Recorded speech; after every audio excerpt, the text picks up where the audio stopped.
And having this conversation with us this morning is Fatma Mohammed. Welcome to the show.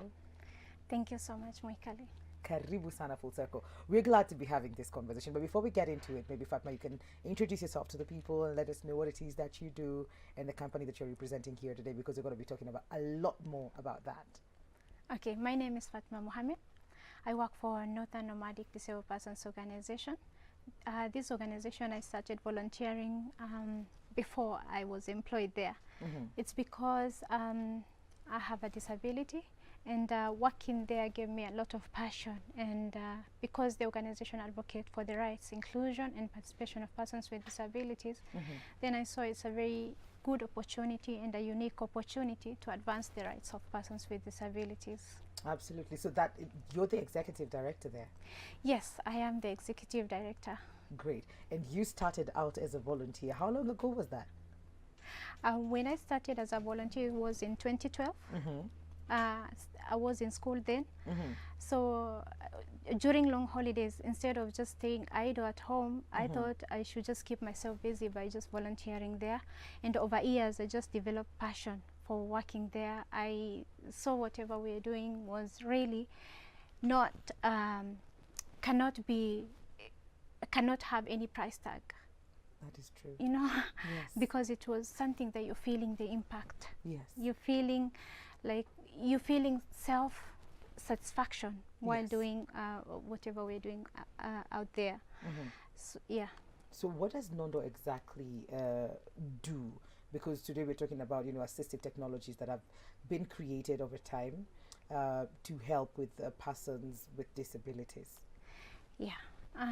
Nondo, in full, it's called Northern Nomadic Disabled Persons Organization. Yes. We advocate for the rights, inclusion and participation of persons with disabilities from pastoralist communities. We focus in 4 areas: education, governance, health and socio-economic empowerment. The organization was started by our former CEO. Right now he's CEO for National Council for Persons with Disabilities, because in 2007 he was vying for a position, an elective position in Mandera, and then he got into accident. Then he was before then he was okay, he could access anywhere, he could go anywhere. But after he acquired disability, people started seeing him differently. The people who associated with him normally started seeing him like a different person.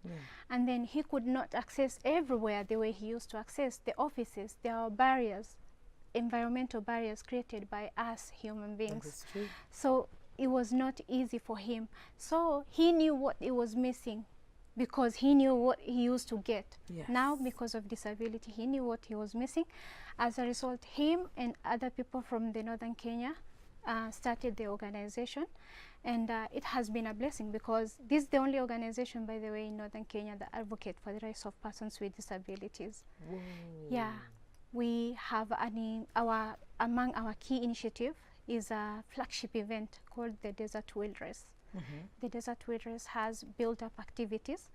The Desert Fashion Gala, where this one is just to amplify the voices of women and girls with disabilities from pastoralist community, because we realize that as much as persons with disabilities are facing challenges, then women and girls with disabilities are even facing even more challenges. Yes. Double challenges: 1, because of their disability; 2, because of them being women; and then again 3, because of the cultural surrounding around them. Yes. So we saw this as a platform that's going to offer the women visibility, to create awareness and highlight challenges faced by women and girls with disabilities. And another built-up activity is the conference.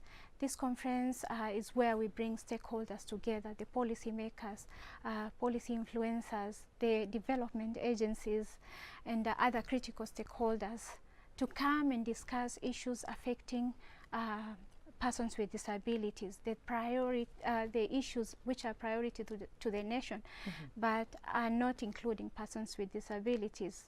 So this Desert Wheel Race is a tricycle competition for people who are using wheelchair, and we use this platform as an advocacy platform, as well as bringing persons with disabilities from different counties in Kenya to compete and use the platform as an advocacy platform again. Yeah, so this year, the Desert Race is going to be happening still in Isiolo. It was started in Isiolo. Still, it's going to happen in Isiolo in October from 21st to 23rd this year, 2021. And the Desert Race started as a result of a conflict. It started as a result of a peace initiative, yeah? Okay. You know, initially, this Desert Race is 10 years old, yeah? This year is going to be its 10 years, 10 edition. So initially, people from pastoralist communities, they used to fight over scarcity of pasture, scarcity of resources like water.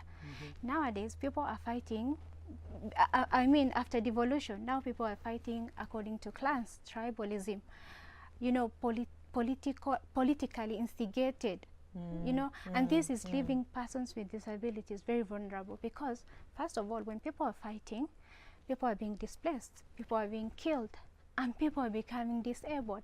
And in the process, we are not even told how many people became disabled as a result of conflict. We're just told how many died, how many are displaced, but we're never told what happened to those who already had a disability and how many acquired disability as a result. So this started as a peace initiative because there's an MCA in Garissa over like 50 years ago. His community and other community clashed. They left him with a spear. Then he was 12 years old, yeah? They left him with a spear on his back. All members of his family were killed. He's called Hussein Borle. So he was left with a spear in his back. He has been using wheelchair since then. So we said, why can't we start a peace initiative that will enable our communities to live peacefully? We are not saying disability is a bad thing, but we are saying we don't want more people to become disabled. Because our country has not put measures in place to enable persons with disabilities to participate. And because, Fatma, 10 years of the peace initiative, of trying to, you know, create policy to try and change our structures, our roads, our buildings, to make them conducive to persons with disability, would you say that you have experienced change that is enough, or there's so much more that still needs to be done? There's so much more that has to be done. Actually, our government, we have good policies. The Constitution, the Disability Act, we have good policies. Yes, we do. But now the problem is the implementation is very painfully at a very slow pace. So we are not seeing the fruits that we want to see. At least, you know, we can say we're somewhere, but we're saying we don't feel the impact, how we want to feel it. For example, this year's Desert Race is about mobility and access to assistive technology. There have been barriers across, barriers, attitudinal, environmental. Now we're saying access to assistive technologies will make lives of persons with disabilities more easier. I mean, persons with disabilities are using these assistive devices to help them function, to do their day-to-day activities, like just moving from one place to another, self-care,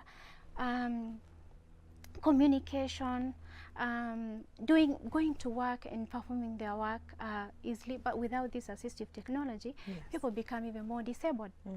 With assistive technology, you won't even realize this person is disabled because they independent. They don't have to be dependent on someone to do things for them. But what is the problem there? Why isn't it moving as fast, Fatma? What is happening? I would say despite you know, the UN Convention on the Rights of Persons with Disabilities, I would say despite government of Kenya signing that UN Convention on the Rights of Persons with Disabilities as one of the member states, I would say we don't have policies and clear legislative frameworks to guide on the provision and production of assistive technologies. There are limited centers, limited service providers in Kenya. One of the reasons is because, again, the government of Kenya is putting heavy duty on the import of these assistive technologies. I see when there's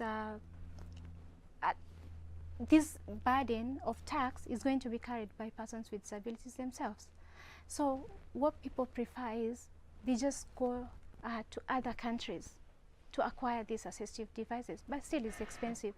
Person having to go all the way there those are just the only few persons with disabilities who have the resources to do this. Yes. How about those who don't have resources? The government should be able to provide this for every person with disability. If it's probably we are working from home now, that means you need to set up your laptop. If you're not able to see, then you see that's going to be a problem. I mean, yeah, one of the reasons is, one of the ways they could do this is at least reduce the tax that's on the assistive technologies to enable persons with disabilities to access these technologies, to enable persons with disabilities to use, to enable them use them. You know, first of all, they say persons' disability and poverty is intertwined. It's not intertwined. It's because right from when a child with disability is born, they were denied the equal opportunity. Look at when a parent is taking their children to school. The last to be taken to school is a child with disability. Some of them don't even go to school because they are hidden.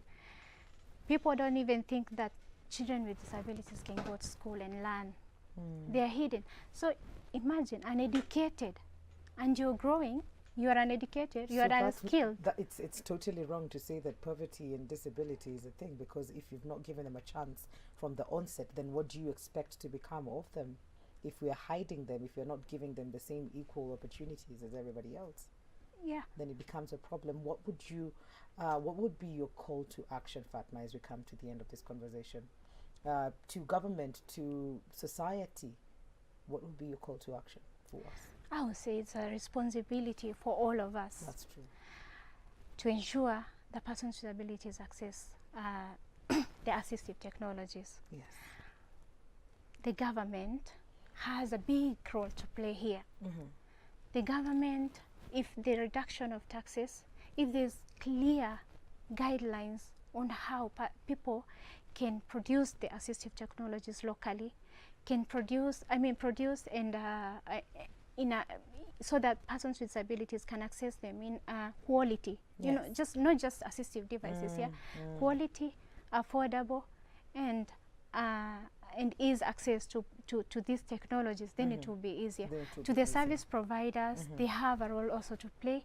To the families of persons with disabilities, they have a role to play also. Everybody has a role to play. To persons with disabilities, organizations of persons with disabilities like ours have a big role to play to advocate for the access to these assistive devices. It's only when we have a loud voice that the government will be able to listen to us. They will hear. And I think I'd just like to say thanks to Nondo for doing this. 10 years is no mean feat.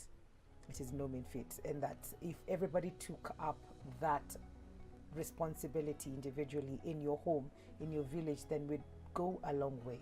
And like you said, if you're louder, then the government will hear and they will do something about it. Thank you so much, Fatma, for coming in today. Our time is up, and I know we could be here for quite a bit talking about this, and we'd love to have you on the show again soon. Thank you so much. Thank you for giving me opportunity. I have one parting shot here. Yes, please. I always say that our impairments as persons with disabilities are not disabilities. The disabilities are the barriers put across by the society, the attitude of the society, the environmental barriers put across by the society. Thank you so much, Fatma. Most welcome. Thank you so much. We're going to take a very short commercial break. We'll be right back. Don't go too far.